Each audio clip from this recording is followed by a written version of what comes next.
مساء الخير متابعين قناة ام جاسر. فيديو جديد النهارده هنعمل حلو كيكه بالشوكولاته بطريقه سهله ومش هتاخد معانا اكتر من 10 دقايق. هحتاج دي الكوبايه اللي انا عايرت بيها، هحتاج كوبايتين منها من الدقيق اهو، وهحتاج كوبايه من السكر، وهحتاج معلقتين او 3 من الكاكاو الخام، و3 معالق لبن بودر، كيس فانيليا، وكمان كيس بيكنج باودر اللي هو كيك شيف، وهحتاج 2 بيضة، وده سكر بودرة حوالي 3 معالق للتزيين، وهحتاج معاهم كوباية زيت، نفس الكوباية هحتاج منها كوباية زيت وكوباية مية. دلوقتي هبدأ على طول الفيديو. الكيكة بتاعتنا سهلة خالص. الاول هبدأ بالمكونات السايلة. هكسر 2 بيضة. دي بولة عندي بحط فيها 2 بيضة،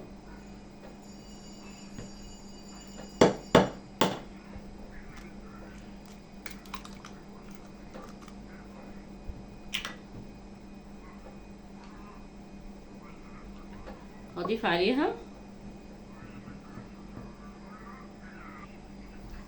عليها احنا قلنا الكوبايه دي كوبايه من السكر اهي، كوبايه من السكر مش مطحون ولا حاجه، وهحتاج معاها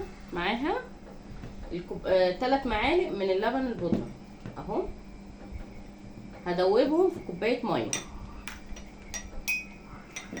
هو طبعا ينفع باللبن العادي،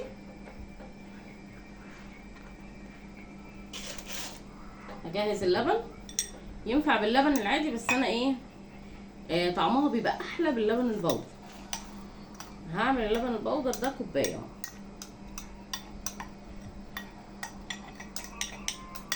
كله بنفس المعايير عشان ميطلعش فيها حاجه مش مظبوطه. دايما نحاول في الكيكه ان احنا نظبط المقادير كويس. ادي كوبايه ميه دافيه هدوب فيها اللبن. ضروري جدا ندوب اللبن قبل ما نحطه عشان بيخرز. هقلبها كويس.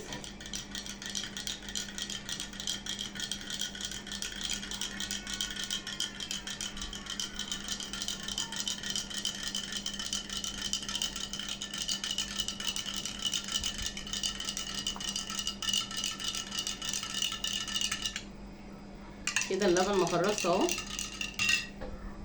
بس الميه ما تبقاش سخنه، الميه دافيه عشان البيض بتاعي ما يستويش. ادي كوبايه السكر مع ال2 بيضه، هحط معاهم كوبايه اللبن، كله بنفس الكوبايه. هضيف معاهم بنفس الكوبايه كوبايه من الزيت.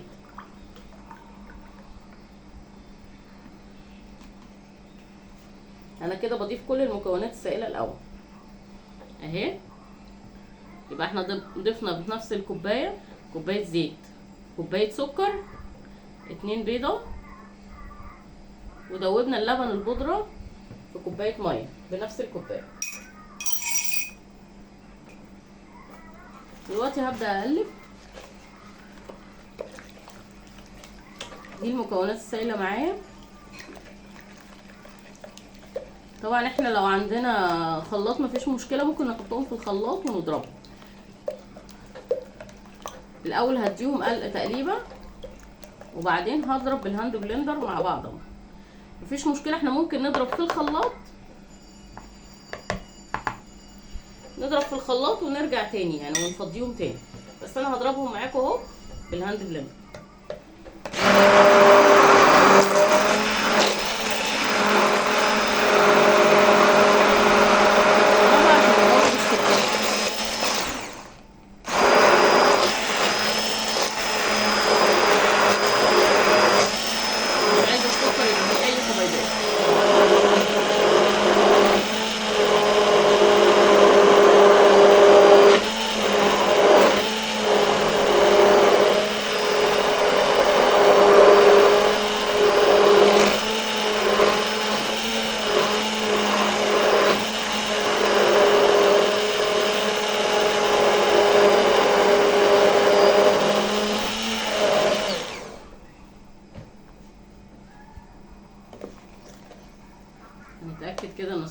مفيهوش اي حبيبات. نضرب تاني.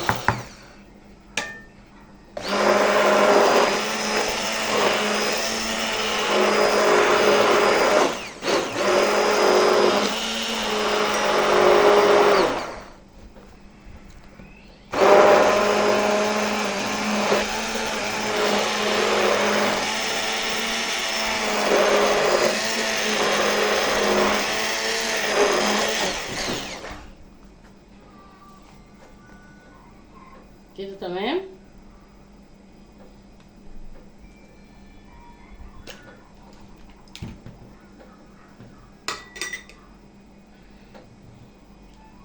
احنا ضربناها دلوقتي عشان ندوب بس السكر، احنا ما عملناش حاجه اكتر من كده. كده معانا المكونات السائله تمام.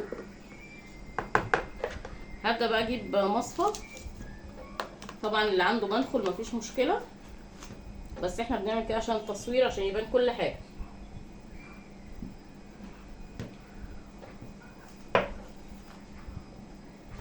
دلوقتي هبدا افضي كوبايتين الدقيق.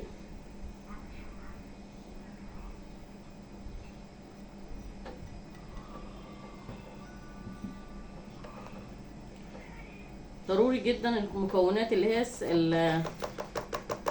السائل اللي هي الدقيق، المكونات الجافه ننخلها كويس.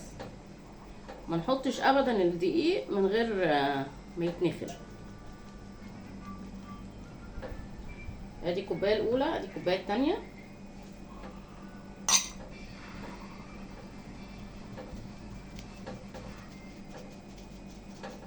دي خطوه مهمه جدا، ما نحطش الدقيق من غير ما يتنخل.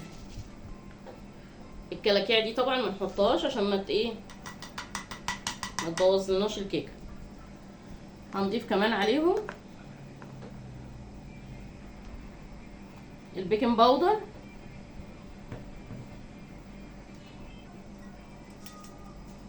بيكنج باودر ده كيس من البيكنج باودر، وكيس فانيليا.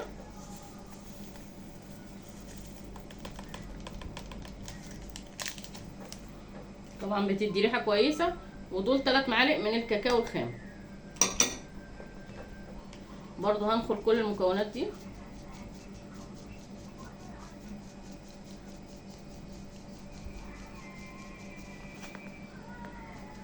كل التكتلات دي بقى طبعا مش هاخدها تاني.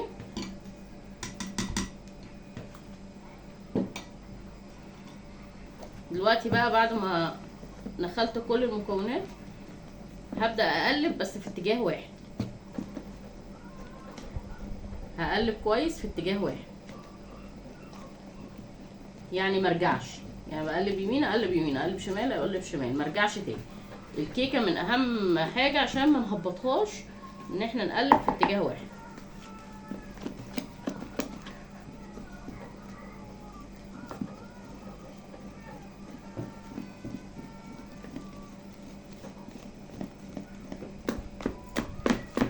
كده اهم حاجه افضل اقلب كتير عشان تختفي التكتلات بتاعه الدقيق. اميلها كده واضربها. دي اهم خطوه في الكيكه، لو ما ضربناهاش كويس مش بتنجح. لازم اضربها كويس جدا.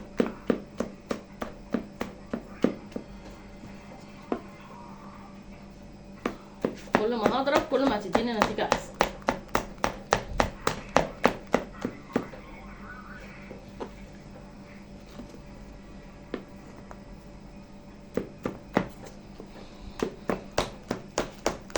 ادي الكيكه بتاعتي اهي. كل ما بضرب فيها كل ما التكتلات بتروح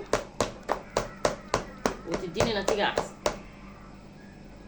شايفين الخليط بقى سايل ازاي؟ الخليط كده بقى زي الفل. وادام ظهر فيه فقاعات يبقى واخد هوا، واحنا اهم حاجه بنعتمد عليها في الكيكه الهوا. دلوقتي هبدا اجيب الصينيه،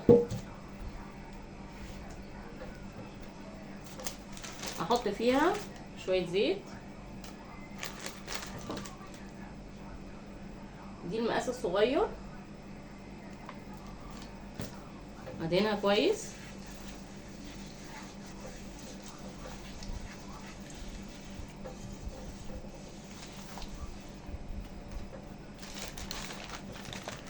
بنفس الفرشة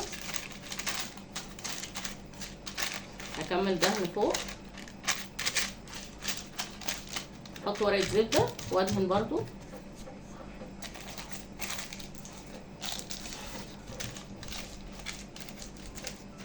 نحاول نسوي ورقة الزبدة عشان تطلع الكيكة بتاعتي مستوية كده. تمام. ابدأ افضي الكيكة بتاعتي.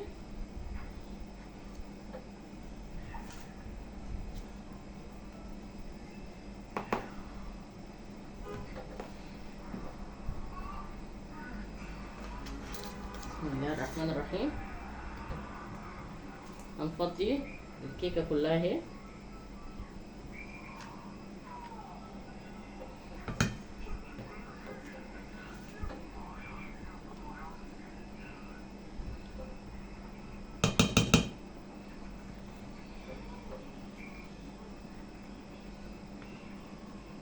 شايفين الخليط؟ لا تقيل ولا خفيف، خليط مظبوط.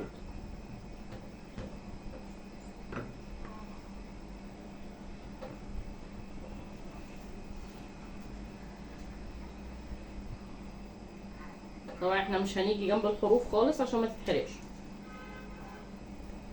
اي حاجه نحاول ننزلها في النص.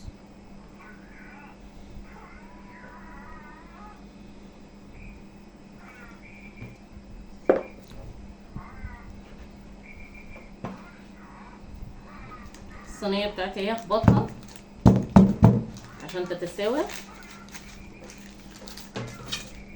هدخلها على فرن سخن درجة حرارة 200 على الشبكة لمدة 25 دقيقة. ادي الكيكة بتاعتي بعد ما طلعت. انا حطيتها في الطبق، ريحتها قلب الدنيا. ممكن ازينها بقى بحاجة بسيطة،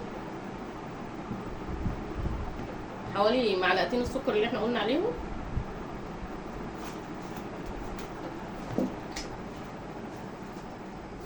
هرش عليها من على الوش بس كده،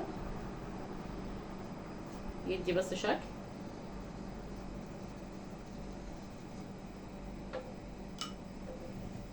دلوقتي هنبدأ نقطعها مع بعض. بسم الله. شايفين هي ازاي طرية ومقرمشة؟ هي طرية وشكلها حلو في نفس الوقت مقرمشة. ادي كده وهي سخنة. طبعا هي عشان لسه خارجة من الفرن، لو صبرنا عليها شوية هتبقى احسن.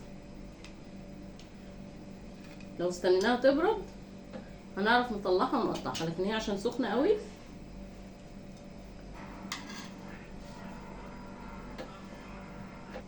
شايفين الكيكة بتاعتنا هشة ازاي؟ شايفين اهي.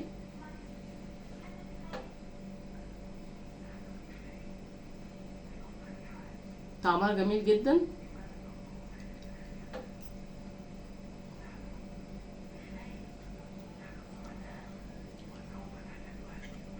سكرها مظبوط وهي منفوخة قوي، هي عشان سخنة بس شوية. تنفع مع الشاي،